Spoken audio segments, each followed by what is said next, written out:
Hey now, Inside BS listeners, it's Dave Lorenzo with an exclusive invitation for you.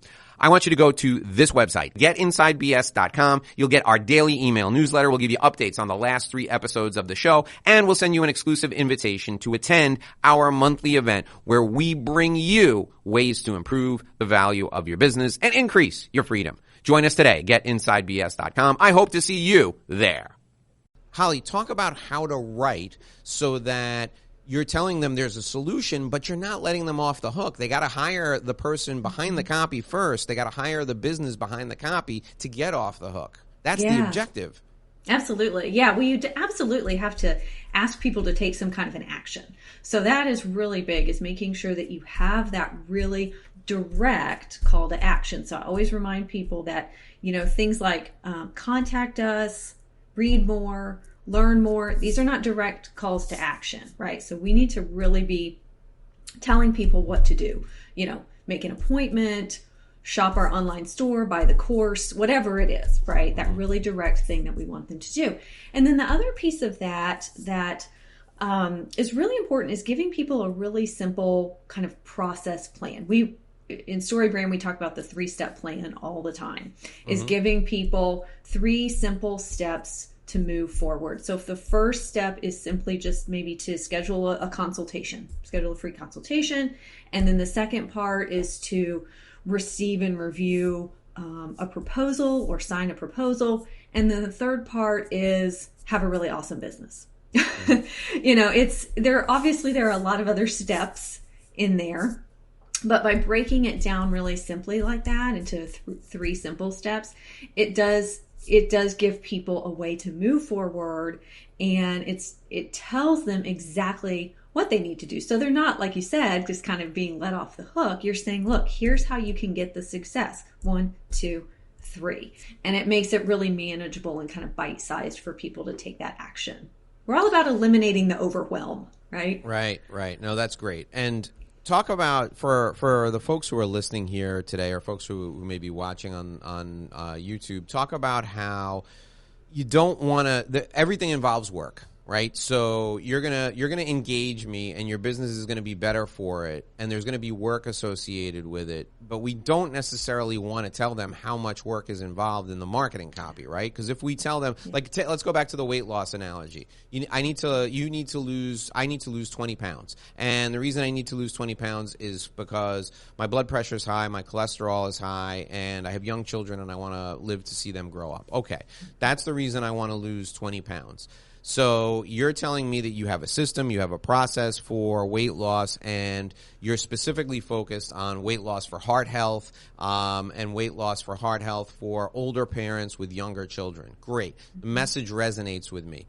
Now, if you were to tell me that it's going to take 6 months and I'm going to have to work out really hard every day for 6 months, no matter how much I want to live to see my kids grow up, that 6 months seems impossible to me. So, at what point or how do you craft the copy? And then, do you tell them, is it your responsibility to tell them that there's work involved, or do we tell them that there's work involved after the business onboards them? How does that work?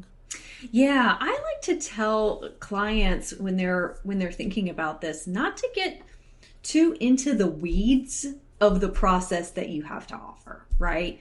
So we really want to stay focused on the success, the benefits that people are going to get, the value, rather than giving them all the little tiny parts and pieces of what's involved, right? So, I actually worked, this is a great example of a client I worked with recently that has a software program, and their website had a lot of pages highlighting all the different features of the software and all the ways that it worked and all that. And I actually recommended that they just remove all of that because I was like, we really just want people to schedule a demo to see the software. Let's focus our copy on how you're solving their problem, how this tool is going to make their life easier, it's going to make their job better, it's going to remove a lot of the stress and overwhelm, so that they go, yeah, I got to see this. When you get them on the demo, you can show them all the bells and whistles, right? But we don't necessarily need to get into the weeds of all of that on our website, in our marketing copy, especially if people aren't buying something right on your website, especially if you need to talk to them more, like, a weight loss, for example. If I'm signing up for that, you probably want me to book some sort of consultation or an appointment. Then you can talk to me more about what's involved, right? And the timeline and the process and all of that. But really, I feel like the website and some of your copy is really just designed to get people to take that first step, like get them in the door first.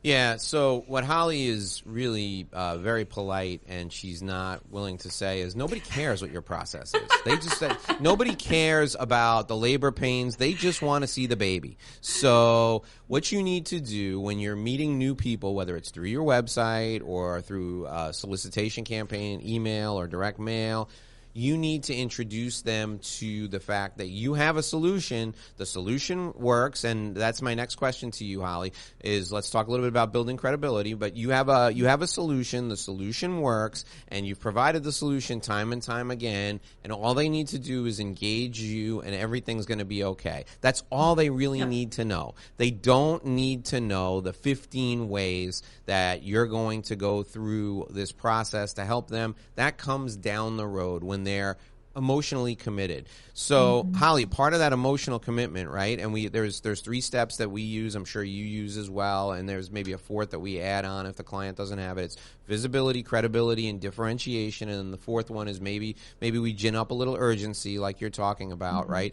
Yep. So, talk about the credibility piece. How do you bring out credibility for the businesses with whom you work in your copy? Absolutely. I mean, you definitely want to let people know that you know what you're doing, right? That you understand what they're struggling with. You have a way to help them, and it works. And so there's a few ways that I always recommend doing that. One great way, of course, is testimonials, right? So this allows other people to sort of brag on you and talk about how you were able to help them. So a testimonial or some sort of, case studies that allow people to say, oh gosh, yeah, that business had the exact same struggle that I had and she was able to help them, so I bet she can help me too, right? So that's a great way to do that. And also just sometimes even statistics or numbers, right? The number of clients you've worked with, or, back to our weight loss analogy, the number of pounds that people have lost maybe going through your program, whatever it is, kind of coming up with some of those numbers that are going to be really powerful to show, yeah, hey, this does work. I think are some really great ways to do that. Yeah, so the credibility that you are who you say you are is critically important. And then Holly, talk a little bit about, and this is where I think testimonials come in, talk about, or case studies, talk about believability, right? So they have to believe first that you're the real deal. Now, once they believe that, then they got to believe that they can do it. Right? So since we're doing the whole weight loss thing, so they see the 400-pound guy who's down to 180 now, and he's living a great life and everything, and they're thinking to themselves, well, this guy was on death's doorstep. I don't need to lose 200 pounds. I got 20, and these are the same 20 pounds I've been trying to lose for 5 years. How do I know that I can do it? So what do you build into the copy to make sure that people not only find you to be an expert, but they also believe that they can do what is necessary to be done? Mm-hmm. Well, having the variety of testimonials, I think, from different people at different stages, being able to show like, hey, this works for everyone.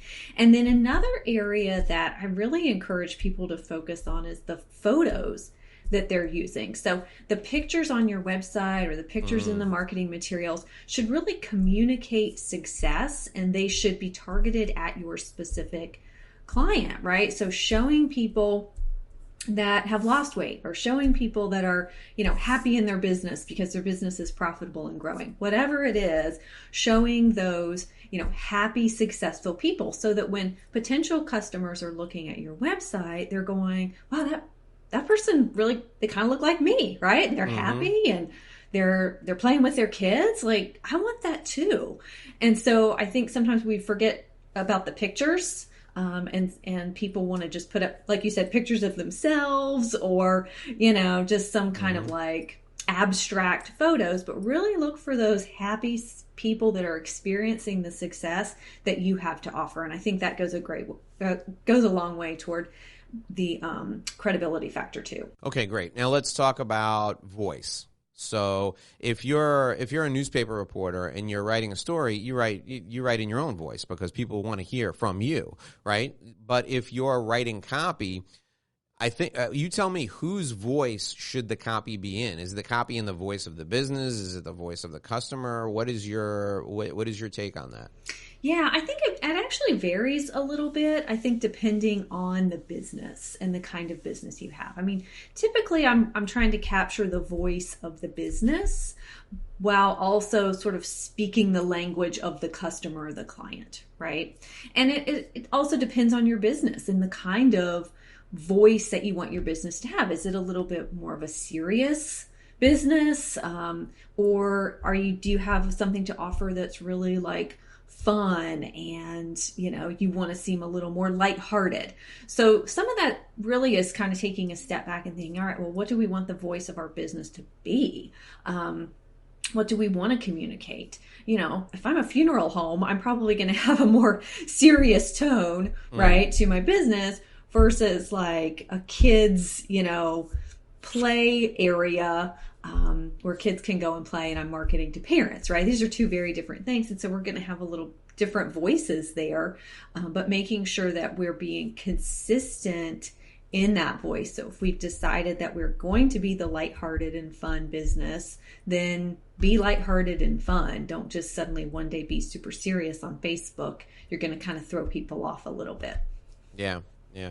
So Holly, it takes I'm telling people now, this is not Holly speaking, and she didn't prompt me to say this. I write copy for my business, and it's taken me, I want to say 30 years to get to the point where I know I know I have a good piece of copy and I know the copy is going to work, but even then sometimes it doesn't hit the mark. Sometimes instead of generating, a dozen new leads every time I send out the piece of direct mail to 100 people, it only generates 2. Or sometimes it falls flat and it generates none. So I cannot express to you how much this is art and science. There is a tremendous amount of trial and error. Now, you, as the business owner who's listening, you bring to this an intimate knowledge of your client, and Holly, being the expert, will unlock that knowledge from you and put the copy where it belongs. So, Holly, share with us, if you can think of a really good success story. Take us through a business that came to you and they said, listen, we're not getting any leads from our website, or we're not getting any conversions from our email campaigns, where you've helped them by taking what was already there and shaping it and making it really special. How have you helped a business? Give us an example. Yeah, that's great. I'll actually go back to that software company that I mentioned earlier, because they had some really great results that they just shared with me actually a couple of weeks ago. And so when they came to me, their website wasn't terrible. I mean, they had done some work to it. It looked okay. It wasn't awful.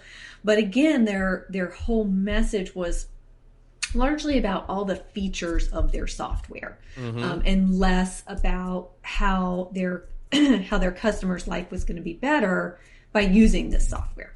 So that was really the big change up that we made. We eliminated a lot of pages from their website, consolidated some things, really changed up the copy, again, changed up some of the images to have more of those smiling, happy people that were enjoying life after using this software.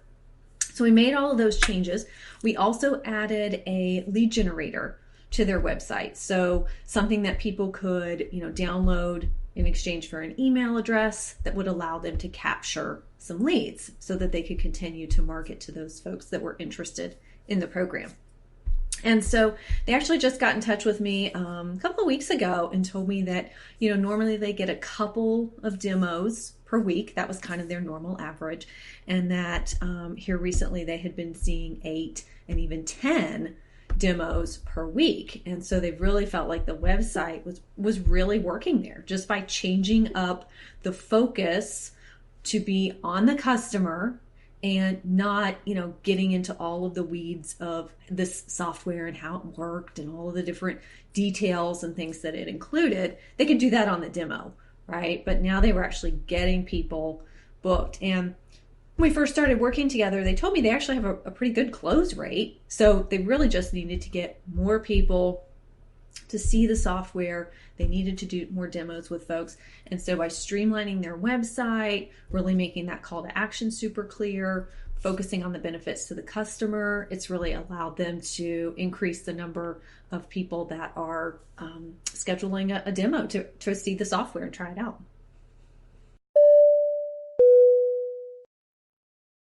Hey now, Inside BS listeners, it's Dave Lorenzo with an exclusive invitation for you. I want you to go to this website, getinsidebs.com. You'll get our daily email newsletter. We'll give you updates on the last 3 episodes of the show, and we'll send you an exclusive invitation to attend our monthly event where we bring you ways to improve the value of your business and increase your freedom. Join us today, getinsidebs.com. I hope to see you there.